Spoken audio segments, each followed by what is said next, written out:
अस्सलाम वालेकुम साथियों, मां तव्हांजो ख़ादिम हमदर्द जावरी। अॼु असां वटि जेको तख़ियल पहुतो आहे सो असांजे उस्ताद मोहतरम साईं आजिज़ उजण जो आहे, ऐं जंहिंजो इंतख़ाब असांजो प्यारो दोस्त आहे कराची खां आज़म जावरी कयो आहे। उहो तख़ियल तव्हां ताईं पहुचायूं। उन खां अॻु में असांजे हिन चैनल खे सब्सक्राइब कयो त जीअं बहितर खां बहितर शाइरी तव्हां ताईं असां पहुचाईंदा रहूं। सो साईं आजिज़ उजण जो तख़ियल तव्हांजे अॻियां हाज़ुर आहे। लिखी ख़त सजण खे सभई सूर सलबा, लिखी ख़त सजण खे सभई सूर सलबा, रोअण खां निमाणा नहीं नेण झलबा।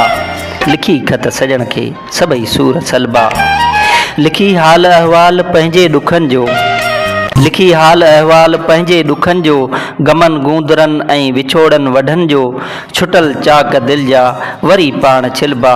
लिखी ख़त सजण खे सभई सूर सलबा, रोअण खां निमाणा नहीं नेण झलबा। नए सिज नवां पूर नासूर आहिनि, नए सिज नवां पूर नासूर आहिनि, अजब दर्द तुंहिंजे जा दस्तूर आहिनि, अठई पहर उल्फत में आहियूं गेलबा। लिखी ख़त सजण खे सभई सूर सलबा।